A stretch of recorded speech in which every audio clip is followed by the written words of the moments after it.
Salve, salve, galera! Hoje eu vim visitar o Dani Massafera na casa dele pra gente falar sobre a importância do transporte público na decência, né, humana, na construção de um vínculo social, de andar tranquilamente pela cidade, de viver a cidade. Eu vou começar. A gente está bem assim informal, sabe? Porque eu acho que é sobre isso. Nesses últimos tempos a gente tem pensado algumas formas de fazer esse jornalismo mais independente. Eu vou começar perguntando para o Dani como foi que tudo isso aconteceu, né? Que é como se fosse a introdução desse trabalho aqui.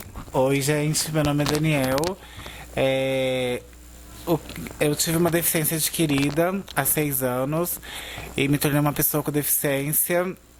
E aí, além das dificuldades de aceitação com o corpo, de entrar na reabilitação, tem as dificuldades arquitetônicas, né, nessa cidade, as questões atitudinais da pessoa.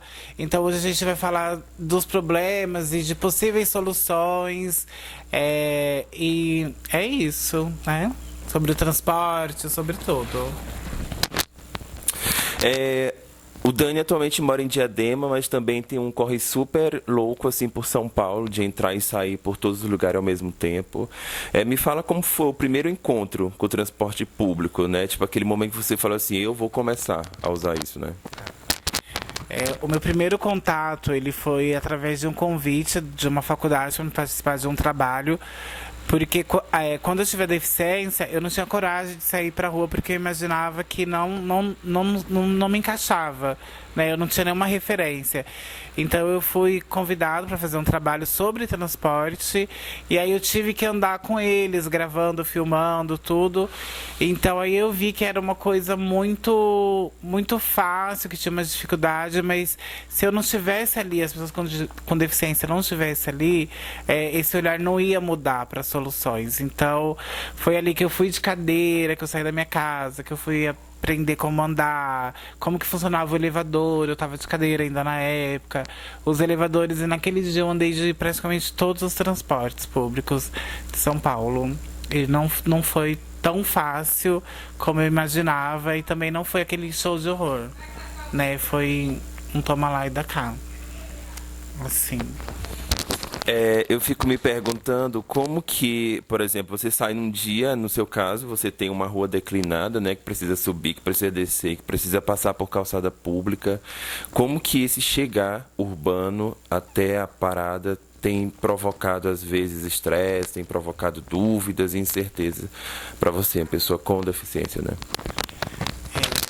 As barreiras, elas são gigantescas. Desde você sair da sua casa, as ruas muito íngremes, não tem calçada, e quando tem calçada tem muito carro. Então você é um conjunto. Então eu acho que quando a gente vê uma pessoa com deficiência na rua, ela teve muita coragem de sair dali, porque nos grandes centros, as pessoas com deficiência, elas moram ali, mas elas lutaram muito. Então elas vão morar ali velhas já, porque elas sabem que não dá para elas encarar isso.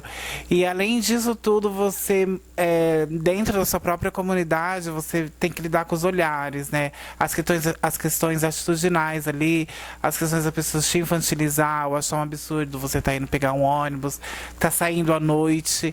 Então é muito difícil você lidar, por exemplo, com um ponto de ônibus, você sair na chuva, mas um ponto de ônibus que não tem cobertura, né? Então você se pergunta, será que é preciso ir? Mas tem coisas que você tem que ir, você tem que encarar, e você vai ter que passar por isso. Então as dificuldades, as barreiras vêm, mas você tem que passar por cima, porque eu acredito muito nisso. Quanto mais você vai passando, vai naturalizando esse corpo ali, as coisas vão reduzindo, vão diminuindo, e as pessoas vão entendendo que ali é o seu lugar. Agora você traz essa ideia do naturalizar o corpo, né? Você, enquanto pessoa com deficiência, quando fala isso, me propõe a pensar sobre essa naturalização para a sociedade, né? Como que está esse processo de naturalizar essa sensibilidade, né, social, que é do convívio, né, que é o da relação? Você está se reestruturando, a pessoa já está lá super de boa. Como que está funcionando essa troca? Se refazer é muito difícil, porque nessa situação a gente tá fazendo o nosso parto, né? E é muito difícil, é uma gestação ali que você fica nessas perguntas, nesses conflitos, tem esses anseios ali que você fala, poxa, e agora? Para onde que eu vou? E como que eu vou? Como que essa cidade funciona? Como que esse país está funcionando para a pessoa com deficiência? Que é tão desvalorizada, tão desacreditada, tão infantilizada. E que a gente não é tudo isso. A gente não é uma deficiência que vai definir ninguém. Então, tô nesse processo, né, de me construir, de me refazer, porque a gente ainda teve que passar por uma pandemia, que todo mundo se perdeu da gente mesmo. E ele tá indo, ele tá fluindo, é uma construção diária, que a gente se perde, que a gente se encontra, que a gente fala aqui vai, aqui não vai, aqui dá, aqui não dá. Mas eu acho que vale a pena você sonhar e você construir um futuro na sua cabeça e você ir criando estratégias para viver ele. E não é fácil. A gente, aqui, nas periferias, a gente não tem referência de pessoas com deficiência que deu certo. Aqui a gente tem uma caixinha que as pessoas com deficiência vai dar errado e vai ser as vítimas que vai ter eventos para dar prótese. E eu não quero ser isso, eu quero ir além disso. Então eu construo na minha cabeça e aí eu vou viver nessa realidade um dia de cada vez, porque eu construo vivências muito grandes e que não cabe aonde eu moro. Aqui em Diadema tem o Parque do Paço, né? É um espaço totalmente fora do controle de acessibilidade. A gente percebe que tem ambientes, mas eles não pensaram em determinadas situações para esses ambientes. Esse é o meu olhar enquanto pessoa comum, né? Como estrutura comum de acesso. Como que você que está fazendo esse parto, que está negociando, né? Tentando negociar essa estrutura social com essas pessoas, como que você vê as estruturas de parque, de praça? Existe isso aqui na cidade, tanto aqui em Diadema quanto em São Paulo? Eu acho que o Parque do Paço é uma referência ainda que de dó, de você entender que assim, a cidade de Diadema ela não pensou na pessoa com deficiência se divertir, rir, passear e brincar. Ali é um lugar que não tem acessibilidade nenhuma e talvez eu não vá ver nessa parte da vida que eu ainda tenho. Não vou ver uma acessibilidade, porque ele é um parque que não foi feito, pensado para a pessoa com deficiência ir lá e fazer um piquenique, por exemplo, conversar. Ele não existe. E aqui em Diadema é o retrato dessa coisa que nós, pessoas com deficiência, ficamos falando, que a gente não só vai em hospital. Porque se você for andar nos hospitais aqui de Diadema, tem uma acessibilidade. Mas não é só em hospital que a gente vai. E aí quando você sai de Diadema, você começa a entender que assim, o Ibirapuera tem, o Vila Lobos nem tanto, mas os outros parques, até parques menores, né? Não precisa ser esses parques grandes, os parques menores, eles têm uma acessibilidade, eles têm uma forma de você transitar naqueles lugares. Aqui em Diadema não tem como você transitar nem nas ruas, quem dirá nos parques. Eles não foram pensados para essas pessoas estarem lá. Porque aqui ainda nós somos colocados de escanteio. Tendo uma vaga no hospital, tá bom. Mas será que é só isso que eu preciso? Ou será que eu preciso disso? De uma vaga no hospital? Então aqui em si não existe. E lá em São Paulo já existe isso do parque, até os parques maiores, os parques privados. A forma deles receber, deles pensar, né? Estão ainda pensando de uma forma errada. A gente tem uma grande referência que, por exemplo, é o Beto Carreiro. O Beto Carreiro ainda chama nós de pessoas com necessidades especiais. Lá, a placa está lá até hoje. É o maior parque da América Latina, parque temático. Mas está com erro, está lá, está escrito. Não é eu que estou inventando isso. Então, assim, a gente está falando, a gente está explicando o certo. Se vão fazer é uma outra questão, mas eu acho que dá para viver, dá para você sair daqui e viver, ter um lazer, ter uma conversa, encontrar com seus amigos, mas aqui no Parque do Paço não dá, não existe isso. Aqui em Diadema tem uma coisa super bacana e assustadora ao mesmo tempo, que é o escadão. Ele interliga, às vezes, uma comunidade, uma rua, um bairro e quase uma cidade, né? Porque tem escadão que tem mais de 100 degraus, né? Quando você vê esse escadão e que você vê que a possibilidade de você fazer esse mesmo caminho até o outro lado vai te dificultar quase 100 vezes mais, né? Como que funciona essa relação, né? Essa estrutura de visão? Você e os escadões, que muitas das vezes é obrigado, né, a ter que subir por eles, porque às vezes é a única saída daquela rua ou daquela avenida. O escadão é o tempo também, né? Eu acho que ele foi pensado nisso. Tipo, tá com pressa, sobe escada. Mas e quem não sobe, né? Então eu também eu tenho que sair muito da minha zona de conforto. Tipo, eu tenho prótese, eu tenho coragem. Eu sou um menino novo de ir lá e subir. Mas e quem não tem? Né? E se minha prótese quebrar? Né? E se eu estiver de cadeira? Então eu fico pensando. Então, assim, esses dias eu subi um que ele vai dali da Rua da Feira pra de Deus. Eu subi ele, onde eu quis subir. Só que quando eu tava chegando, eu fiquei pensando, e será que tem corrimão? Porque eu nunca tinha subido. Fiquei me questionando a minha loucura. Eu falei, gente, tá, a gente quer ter coragem pra tudo, mas e aí? E aí quando eu cheguei, tinha um corrimão no meio. Só que aí os degraus não cabia meu pé, por exemplo, alguns degraus, né? Então, assim, foi uma loucura de subir. Ele tem mais de 100, eu acho, eu não contei, mas eu acho que ele é muito grande. Então eu subi, mas a gente tem outros escadões que nem corrimão tem, né? E é uma ponte, realmente, aqui, entre um lugar e outro. É isso que a gente cai de novo naquela conversa. É uma cidade, é um bairro que não é pensado para as pessoas jovens. É uma cidade dormitório que foi feito para você vir dormir. Então tem muita coisa que é para você dormir. Mas e quem quer viver aqui? Quem tem uma deficiência? Quem adquiriu uma deficiência, né? Como que ela vai ficar só dormindo mesmo na casa dela? Porque como que ela vai sair daqui para fora? Né? Como que você vai passar com uma cadeira de roda no escadão? Ou dar toda aquela volta para depois ficar mais de uma hora no ponto de ônibus? Entendeu? Então, é você se refazer, mas tá, eu tô me refazendo sozinho. Mas essa comunidade, não dá para pensar nela? Não dá pra gente acordar e falar, pera, eles existem, porque eles estão aqui, eles existem. Antes de eu chegar, já tinha pessoa com deficiência aqui. Mas que elas não vivem, elas não voam, porque não dá, não tem o acesso a pistas de voo para eles, né? Eles ainda estão sem saber o que fazer. Quais tipos de políticas públicas adotadas em São Paulo que a gente poderia, por exemplo, adotar nas ruas das periferias de Diadema? Nas ruas? Nas ruas, no bairro, o que está acontecendo lá que pode trazer para cá, né? Eu acredito muito no piso tátil, né? As pessoas com deficiência visual, elas estão aqui, né? Então elas andam perguntando, não sei se quem mora em Diadema com certeza já viu, elas andam perguntando, falando. Isso não é confortável para pessoa com deficiência, porque tem muitas pessoas maldosas, muitas pessoas que dão informações erradas. Então o piso tátil dá para trazer para cá para dar uma independência para as pessoas com deficiência.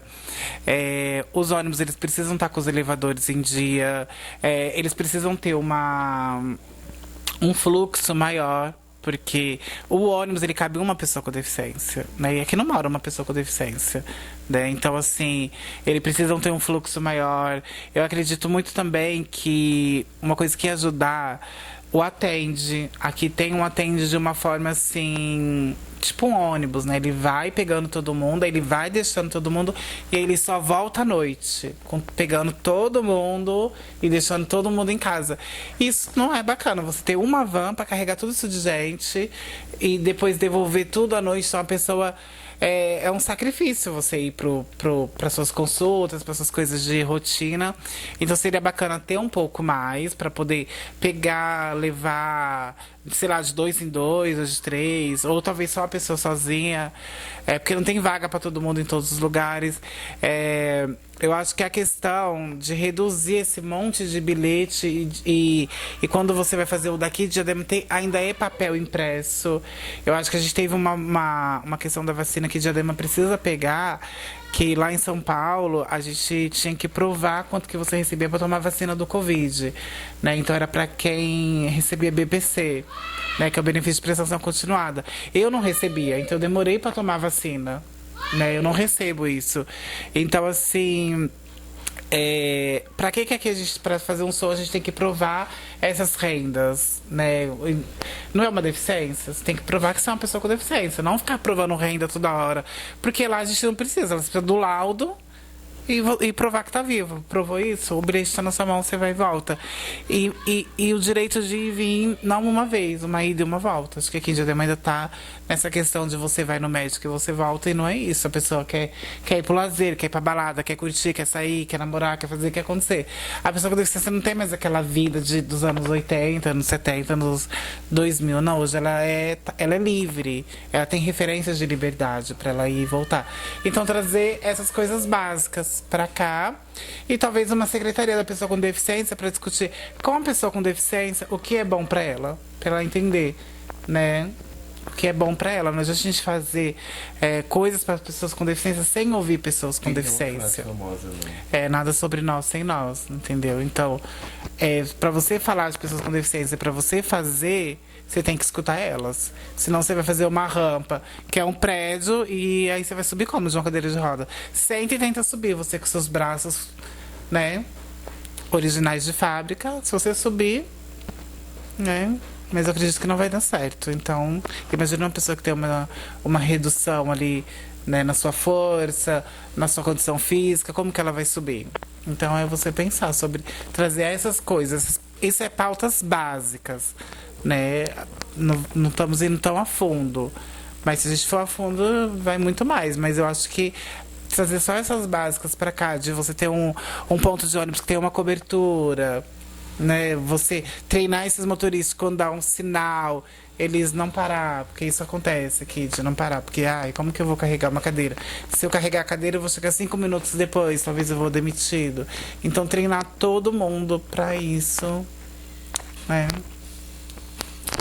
Você trouxe a ideia do lazer, né? E eu, na academia aqui do Eldorado, onde eu pratico, eu não vejo pessoas com deficiência lá. Eu nunca vi durante 2 anos de viver lá, né? Eu já fui manhã, de tarde, de noite, eu nunca vi, né? Ninguém lá. Eu sei que isso é um problema de políticas públicas, né? De incentivo, de valorização, de desconto, de diversas situações que eles não têm. Você acredita que isso é falta de política pública? Sim. Eu acho que é a falta de política pública e a falta de conscientização também, porque a gente também cai na comunidade, na sociedade, na falta de acessibilidades atitudinais mesmo, porque a gente pensa, eu vou lá na academia que o Léo tá treinando, mas e aí, como que vai ser os olhares? Como que a gente vai ter que lidar com isso? Porque aqui não existe uma naturalização. Não é comum você ver as pessoas com deficiência vivendo, brincando, rindo. O povo acha realmente que a gente é triste, revoltado. Fica o dia inteiro vendo TV e reclamando da vida na internet. Não é isso. Então, aqui, por ter esses olhares atitudinais, essas barreiras físicas, eu não sei como é a academia, mas eu acredito também que tem uma barreira arquitetônica para a pessoa chegar ali. E aí tá. Catraca, né? Na entrada já tem uma catraca. Tem uma catraca e não tem um portão do lado. Tem, pelo estacionamento, da parte de baixo. Então, mas aí a gente tem que entrar pelo estacionamento, todo mundo entra pela porta de entrada. Por que a gente tem que entrar pelo estacionamento? Porque quando a gente vai no shopping, a gente tem que ir pelo quando a gente vai na pré-estreia, já aconteceu isso comigo, a gente tem que ir pelo elevador do lixo de cadeira. Porque os outros eles desligam, porque acaba 1h da manhã, então desliga tudo. Aí, como você tá de cadeira, você tem que ir pro elevador de lixo. Por quê? A gente não tem. Não naturalizou, não é importante o elevador tá ligado, que a gente tá ali, ou porque não avisa. Você viu entrando, eu vou sair, não vou dormir lá. Então, assim, precisa entender que deixa treinar, cada um vai no seu tempo, na sua forma, no seu jeito. Então, também essa comunidade, ela precisa se conscientizar e falar, pensar, se eu tô indo na academia do Léo e não tem uma pessoa com deficiência, por que não tem? Não é? E a gente não tá pedindo para dar desconto, para dar carteirinha, para não cobrar no primeiro mês, não. Porque se a gente quer estar lá... Isso já acontece com a gente, com as pessoas comuns, né? Isso, mas se a gente tá lá, e se a gente é bem aceito, se a gente tem uma forma de treinar, se a gente vai ver que vai ter um resultado com aquele corpo, a gente vai pagar. Entendeu? Eu acho que tem as aulas, testes, tudo, mas a gente quer pagar. E aí também tem essa questão das pessoas começar a pensar, falar, mas eles estão precisando, tudo é um favor? Essas pessoas, elas vivem tudo em desespero? Não, Elas têm grana. isso, Né? é entender que elas vivem, que elas saem, que elas trabalham, que elas têm como pagar, e que se elas inventou, elas vão sustentar as gracinhas dela. Entendeu? E se, beleza, Diadema vai fechar os olhos, a prefeitura, o ABC e tudo, e todas as outras regiões, Franco da Rocha, regiões que eu já andei, a própria Lapa, que não dá pra andar, não se dá pra viver ali. Beleza, não dá, então a gente vai dar uma forma dessas pessoas sair daqui pra fazer onde dá pra fazer. Entendeu? E voa, vai voar. Vem dormir. Se aqui é uma cidade de dormir, vem dormir, mas vive lá fora. Entendeu? É uma política pública, é uma possibilidade. Mas aí todo mundo tem que ouvir e querer. Também a gente sabe que a gente está enfrentando um dos piores momentos financeiros no país e que, inclusive, para se locomover precisa ter grana, né? E às vezes tem galera que não tem o que comer na cidade, né? E você me falando de tudo que a cidade não proporciona, eu fico muito preocupado sobre, por exemplo, você é uma pessoa que está sempre para cima, dizendo vai viver, sair daquilo, lá, mas e quem não tem essa perspectiva de vida? Que está enfrentando, por exemplo, uma depressão, que não tem um psicólogo para atender essa pessoa numa UBS, né? Tipo, como que constrói, né? Como que amarra isso? Ele vai ficar o dia, vai ser carimbado, que nem o que diz, fica só em casa assistindo vídeo, não sei o quê. Vai se transformar nisso, né? Como que vai ser isso, né? Eu acho que essas pessoas, elas são colocadas naquelas caixinhas que as pessoas acreditam que a gente vive. Que são caixinhas da reclamação, do coitado, do vitimismo. E aí, essa pessoa, ela não entrou nessa caixinha porque ela escolheu entrar. Ela entrou porque a sociedade está colocando ela. Então, assim, você não tem como ela ir.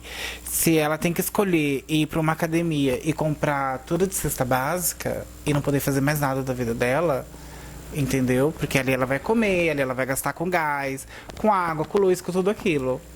Entendeu? Então ela tem que escolher: eu vou viver comendo, mas dentro de casa, ou eu vou passar fome, mas eu vou ter uma vida, né, de esplendor para me sair dessa caixinha. Né? E aí ela vai se explodir na revolta, né? Porque às vezes quando a gente vai falar com uma pessoa com deficiência, a gente fala assim, não pergunta nem o nome, fala: Léo, você perdeu o braço com o quê? É câncer ou acidente? Aí a pessoa tá pé da vida, porque ela teve que fazer as escolhas dela. Ela manda você pra tudo quanto é lugar. Ela não é uma pessoa revoltada. Mas é assim, ela está carregando tanto problema, tanto problema. Aí você nem pergunta o nome. E já vem me perguntar se é câncer ou acidente. A pessoa ainda quer ouvir receber rosas. Não vai receber brutalidade ali. Porque a gente também não é obrigado a estar ensinando toda hora todo mundo. E nem é obrigado a ser mal educado. Mas tem dias que a gente não tem força. A gente não tem paciência, a gente não tem pique. Né? E aí é uma loucura.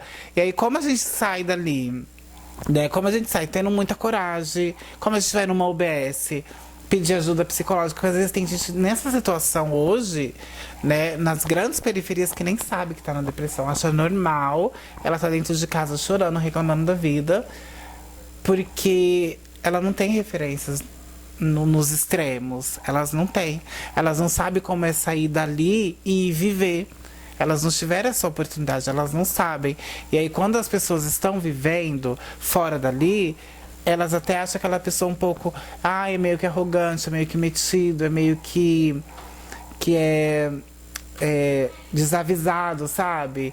E não é, a pessoa está encarando o problema. E ela também pode encarar. Entendeu? Mas não vai ser na primeira vez que vai dar certo, talvez nem na segunda. Mas de uma hora pra lá vai dar certo. Então, é a pessoa entender que ali onde ela tá não tá gostoso. Então, vamos tentar sair? Vamos procurar ajuda? Se a gente bater no subúrbio, ali nas UBS, pedindo um psicólogo, uma ajuda terapêutica, um serviço social e não achar, vamos para os grandes centros, vamos bater. Uma hora a porta vai se abrir. É você também entender, nós como comunidade, como pessoas ali comuns, oferecer oportunidades, apresentar ali saídas, sabe? Tipo, vamos sair, vamos debandar, vamos todo mundo debandar. E o que a gente aprender lá fora, a gente trazer aqui. Se vão ouvir, é outra conversa. Se vão fazer, é outro quesito, mas vamos trazer. Então é você também dar uma injeção de ânimo para esse povo, desacreditado deles mesmo. Né? E falar, a gente tem que dar uma chance da gente se abraçar, da gente se acolher, da gente se permitir a viver e voar. Entendi. Complexo, né? Muita informação, é muito bom falar com você. A gente estava falando sobre o horário de pico, né? Como que é para uma pessoa com deficiência encarar uma coisa assustadora que é aquele horário de pico nos trens de São Paulo, né? Porque é um pânico, até para uma pessoa que tem problemas psicológicos como crise do pânico, se assusta, né, com a situação, né? Como que é esse contato? Então, os trens e metrôs, eles é difícil para quem tem esses gatilhos ali de pânico e essas outras questões. É difícil, mas eu acho que para as pessoas, até que tá em casa e que tá pensando, ai meu Deus, né? Não é um faz de conta, que nós não trabalhamos com possibilidades. Mas assim, o metrô, o trem, tudo que é sobre trilhos, né, em São Paulo, eles existem uma ferramenta que chama SSO. O metrô de São Paulo e o trem é uma das não é plataforma que fala, das redes, né, de transporte públicos mais acessíveis de São Paulo. O metrô é uma grande referência, né? Então, assim, você para na SSO, assim que você entra, solicita ajuda, eles vão te oferecer um funcionário, vão te colocar no primeiro ou no último vagão, vão avisar onde você vai descer. Quando você for descer, uma pessoa vai estar ali para te retirar daquele trem, independente se você é visual, se você é físico, né? Se você tem outras questões sensoriais, não importa a sua deficiência, mas se você pedir ajuda, o metrô de São Paulo e o trem vai disponibilizar essas questões para você ir, e aí você sai dali, vai resolver os seus problemas, as suas questões, o seu lazer. Quando você voltar, você solicita ajuda de novo para chegar até a sua casa. E isso até o metrô. Do metrô para lá não existe mais. Então, e ali a questão do superlotação, do você nem precisar entrar porque você vai empurrado, é uma questão da comunidade. Da comunidade também se tocar, que desde a porta está escrito que aqueles vagão é destinado a idosos, mulheres grávidas e pessoas com deficiência. O vagão inteiro, não é um banco, é o vagão inteiro. O primeiro e o último é destinado a esse público. Então a comunidade também entender que, se eu não me engano, são 19 vagões. Se 2 é destinado, então eu vou nos outros. Ali, eu vou me apertando, mas essas pessoas, elas têm o direito. Porque imagina uma mulher grávida apertada, né? A barriga não dá pra você apertar. Então, assim, a cadeira ela sai atropelando todo mundo. Entendeu? E aí é outra coisa. Será que eu tô no pique de encarar minha cadeira empurrando todo mundo? Todo mundo que trabalhou o dia inteiro, que a gente também é humano. A gente reflete. E tem dia que a gente tá pé da vida e fala, pera, eu vou bater minha cadeira em todo mundo, eu vou me jogar, vai ser moletada, batendo no pé dos outros, e eu vou entrar. É meu lugar. Aquela ali é lei, tá na lei. O metrô não tá fazendo um favor. É uma lei. O metrô, ele fez esses 2 vagões pautado em lei. Teve processo durante anos. Então, o que adianta a gente ter lei e não ser cumprida? Né? Então é também a comunidade entender que o metrô tá fazendo a parte dele, mas a comunidade não tá fazendo a parte dela. Como que você vê o transporte público 5 anos atrás e hoje, né? Qual foi a diferença? Se teve ou não teve diferença? Como que você vê? Eu tô falando das suas ruas periféricas ao centro de São Paulo, que você faz esse trajeto cotidianamente, né? Eu acho que na periferia não mudou nada de 5 anos pra cá. Não mudou nada. A gente tá falando dessas questões e não mudou nada. Às vezes você pega, né? Principalmente tem épocas que eu preciso sair de cadeira, que tem lugares que pede pra mim ir de cadeira. Então eu vou de cadeira, eu dou o sinal, o elevador não funciona. Entendeu? Então, assim, você chega num trólebus meia-noite, né? Porque quando você vai fazer evento, você não tem horas pra você voltar. Então, você chega 11h45. O terminal tá aberto, mas só que as catracas estão desligadas. Entendeu? Eu tô falando isso ali, metrô e trólebus. São coisas grandes, que já é ali no centro de São Paulo. Fechado. Então ali você vai pedir funcionário não tem, porque é só um. Mas se o terminal tá aberto, tem que estar aberto para todo mundo. Não é só para as pessoas sem deficiência. Então, assim, falar bem assim, a gente teve uma transformação, uma evolução. A gente mudou? Não teve. Não teve uma. Para falar que não teve uma, antigamente não existia há 5 anos atrás não existia como você chegar no Centro Paralímpico de Jabaquara para lá. Você pegava uma van né? Até, entre aspas, no clandestino, porque tinha cursos ali no Centro Paralímpico antes, um pouquinho antes. Então você pegava essas vans que estavam levando o povo pro curso, descia ali e ia andando. E aí teve baixo assinado, teve toda uma conversa ali com a Prefeitura de São Paulo, que eles fizeram essa linha de ônibus para pegar também o pessoal que gera dinheiro, né? Óbvio, ninguém dá um ponto sem nó. Para a exposição ali, aquele Expo, alguma coisa ali no Jabaquara. Então ele para ali, para no Centro Paralímpico no Jabaquara. Entendeu? Então precisou dessa questão financeira, desse retorno financeiro para eles pensar no Centro Paralímpico como um transporte público. Então teve esse ganho ali no Centro Paralímpico. Mas dali para cá não teve ganho nenhum.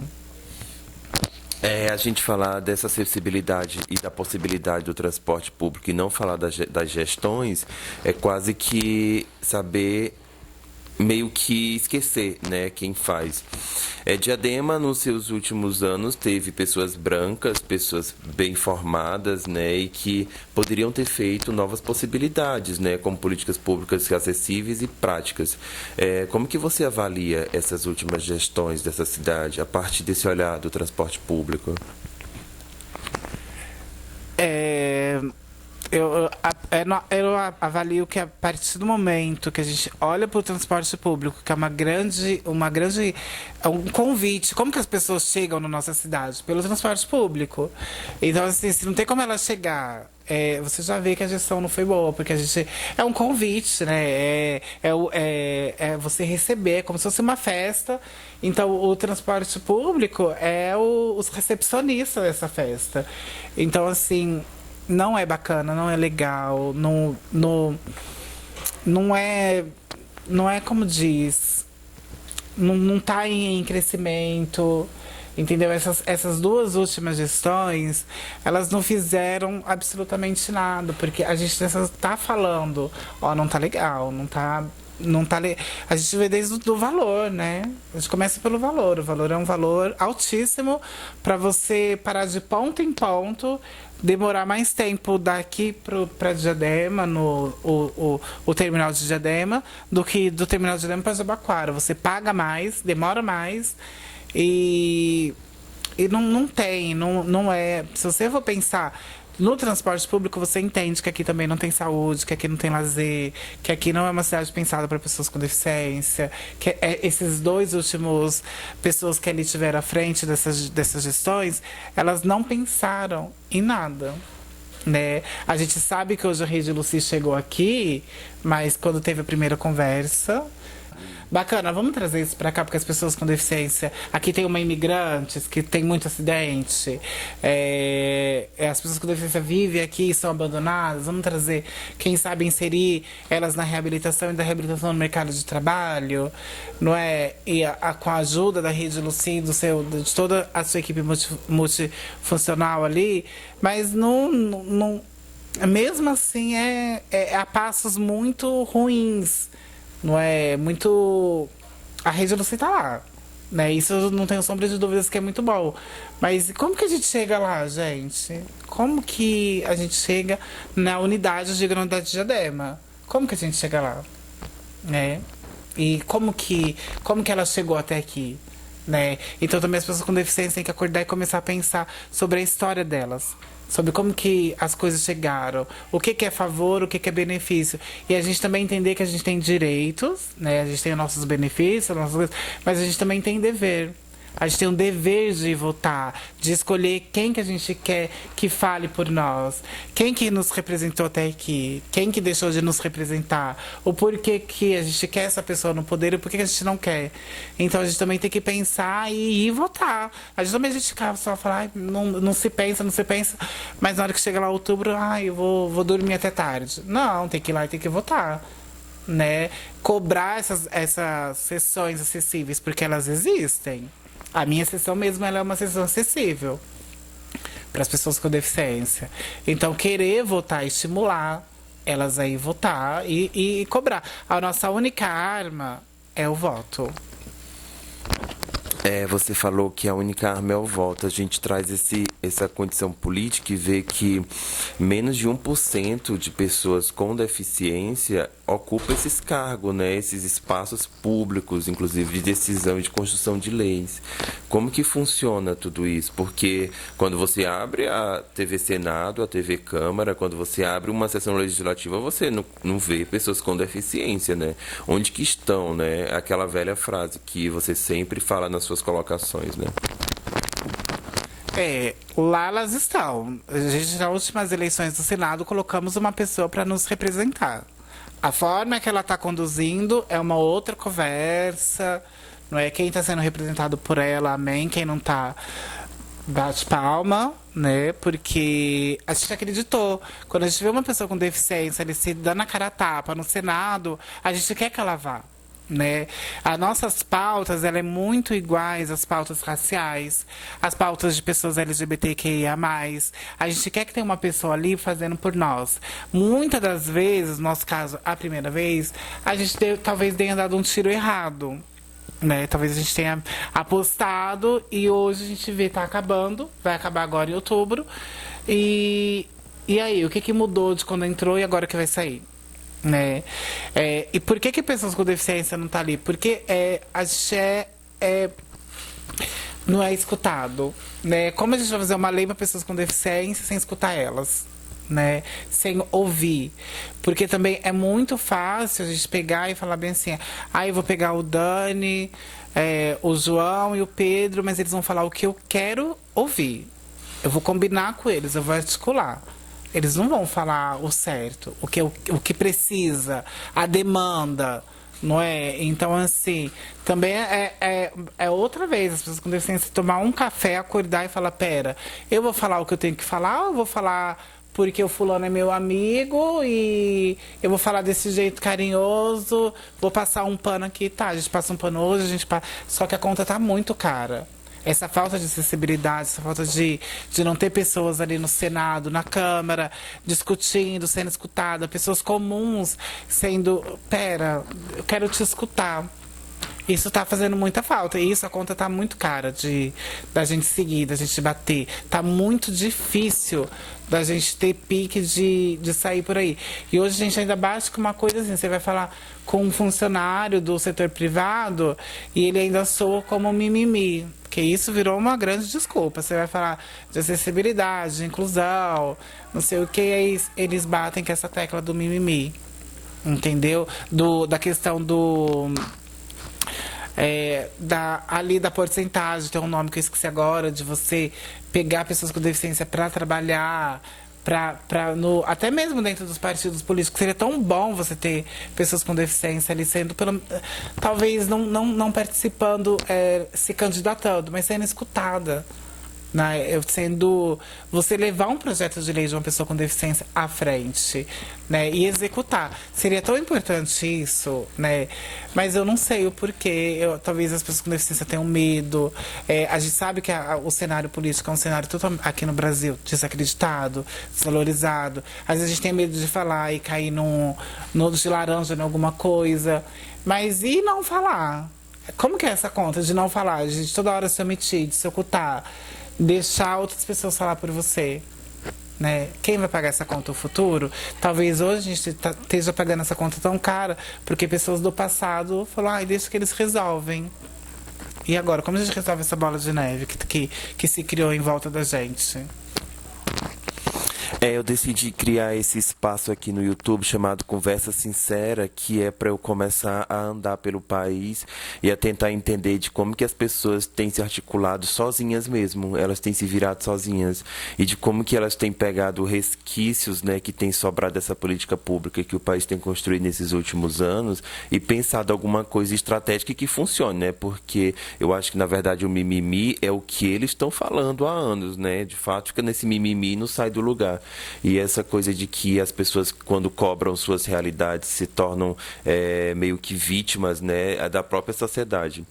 Esse é o Dani Massafera, além de blogueiro, ator, cantor, intérprete, criador, ele também acredita em possibilidades melhor para o país, eu acredito. E essa conversa sincera que eu tive hoje aqui na casa do Dani me coloca novamente um patamar da onde eu nunca deveria ter saído, que é o patamar do reconhecimento do meu lugar, né? Eu quero agradecer ao Dani por ter proporcionado esse encontro hoje à noite e deixar... Eu quero agradecer ao Dani e por ter proporcionado esse encontro hoje aqui nessa bela manhã e deixar o microfone aberto para ele falar o que ele tem para falar agora para a gente encerrar esse encontro. Também quero agradecer vocês que assistiram até aqui, o Léo, essa voz que fala aqui, tentando pensar em todo mundo. Eu tento todo dia sair da minha zona de conforto, não pensar na minha deficiência, na minha condição física, pensar só em melhorar por mim, mas é pensar em melhorar por pessoas, né? Que precisam estar aqui, que elas precisam transitar. E a gente precisa de parceiros, a gente precisa de ajuda. Talvez a minha voz não tenha essa potência, mas se todo mundo se questionar e repetir e entender que as pessoas com deficiência têm que estar ali, e quando passar num lugar e não ver e perguntar por que elas não estão ali, essa voz ela vai ficar maior, maior, maior, e aí vai ganhar força, vai se naturalizar. As pessoas com deficiência talvez vão se sentir mais estimuladas a sair de casa. Então, assim, vocês também podem ser nossos parceiros, podem nos ajudar, pode se questionar. Se tiver um amigo na política, alguma coisa, levar essa conversa com ele, falar, vamos pensar como melhorar, né? Você que escreve na internet, que tem uma página no Instagram, comece a pensar em fazer essas questões de acessibilidade, porque a gente consome também, a gente quer curtir, a gente quer comentar, mas como que eu vou acompanhar um story seu se você fala, mas você não legenda e eu sou surdo? Como que eu vou entender uma foto sua se você não faz o texto alternativo, mas eu sou cego? Não é? Então, assim, a gente pensar em cobrar acessibilidade, cobrar os corpos com deficiência ali, mas também o que depender da gente, a gente fazer. Entendeu? Para o povo ver a sociedade civil está fazendo e por que a gente não está fazendo. Então vamos começar todo mundo a fazer para ganhar força. Então vocês também podem ser os nossos parceiros, nossos colaboradores, nossos amigos, tá bom? Muito obrigado por me receber. Obrigado, galera, por vocês terem ficado até aqui com a gente. Não se esquece, eu vou ter que pedir isso daqui mesmo. Não te esquece, se inscreve, compartilha, comenta e ajuda o canal pra gente ganhar dinheiro e ir mais longe, hein?